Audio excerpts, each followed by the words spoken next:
Les pays occidentaux sont endettés depuis des décennies. Ce n'est pas nouveau. Et le problème, ce qui est grave, c'est qu'aujourd'hui, les États-Unis entraînent l'ensemble du monde dans leurs dettes et mettent l'ensemble du monde au bord de la faillite financière.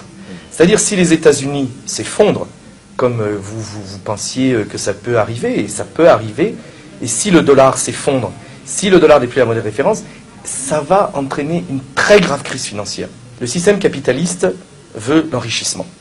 Pour l'enrichissement, il lui faut l'accès aux matières premières, la liberté de commerce, le contrôle donc des activités économiques. Ce contrôle des activités économiques ne peut se faire que par le pouvoir politique. Pour ce pouvoir politique, on utilise ce qu'on appelle l'État. Alors ce pouvoir politique utilise l'État pour faire en sorte que les rapports de production qui sont favorables au capitalisme, c'est-à-dire la façon dont on organise l'économie, en faveur de celui qui a le capital, et non pas en faveur de celui qui travaille. Il faut que ce système puisse perdurer, perdurer, perdurer. Croyez-vous que ceux que vous allez esclavagiser vont vouloir rester esclavagisés? Non. Donc vous devez utiliser des systèmes pour que les rapports de production se reproduisent. C'est ce qu'on appelle la reproduction des rapports de production. Et qu'est-ce que fait le capitalisme? Eh bien, le capitalisme utilise deux choses. L'État, dans son aspect répressif, ce qu'on appelle l'appareil répressif d'État. Système politique, justice, armée, police, pour faire régner son ordre, que lui a décidé. Alors pour ça, il utilise des politiques, des politiciens qu'il finance, parce que si vous voulez être président aux États-Unis, en France, en Russie ou ailleurs, il vous faut de l'argent. Qui va vous donner cet argent?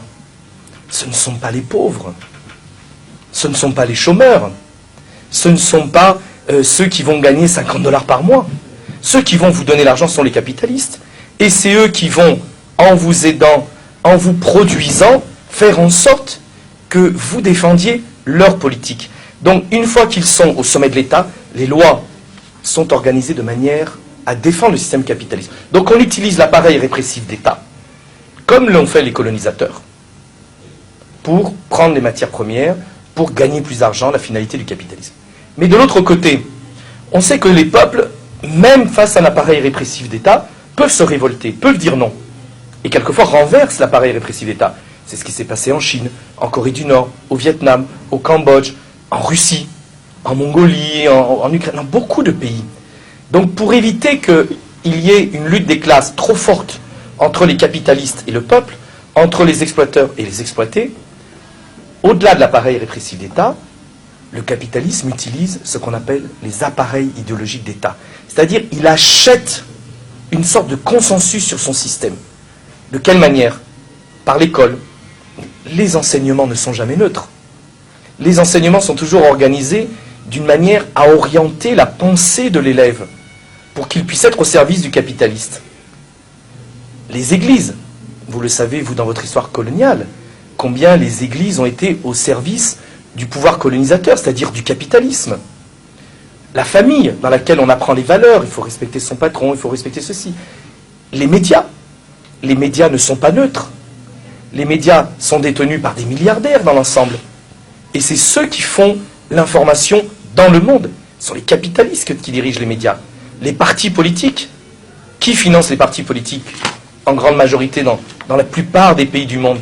Et ce sont ceux qui ont l'argent. Ce sont ces capitalistes qui mettent à la tête des États ou à la tête de ministères des gens qui leur seront favorables.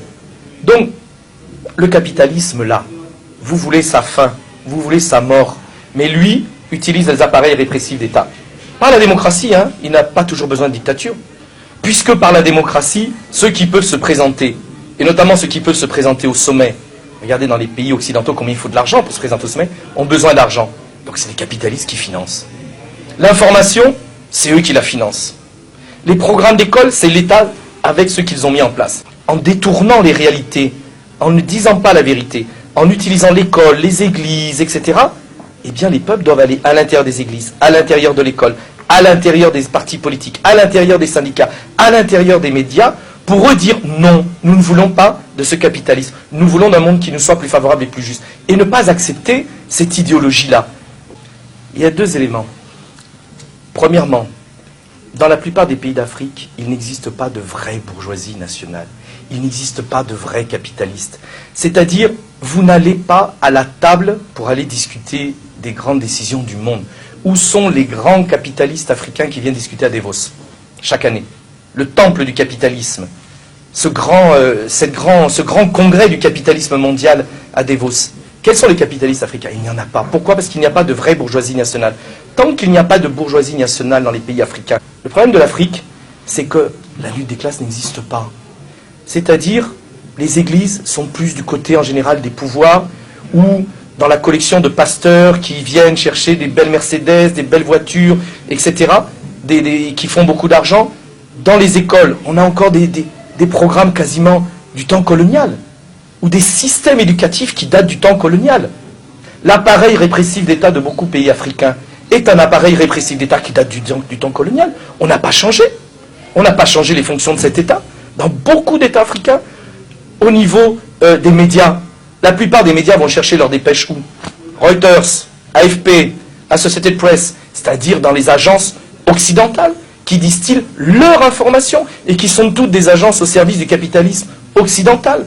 Donc, tant que les Africains eux-mêmes, partout, syndicats, partis politiques, médias, écoles, familles, églises, ne sauront pas déterminer leurs agendas, leurs volontés, ce qu'ils veulent face à ce capitalisme-là, et établir un rapport de force. Et tant que dans le même temps, ils ne pourront pas s'appuyer sur leurs capitalistes à eux, qui vont défendre aussi leurs intérêts. Parce que toi, Freddy, si demain tu deviens un grand patron de groupe de presse, et que tu pèses 1 milliard, et que tu es présent dans 20 pays africains, et que tu comptes, on t'écoutera.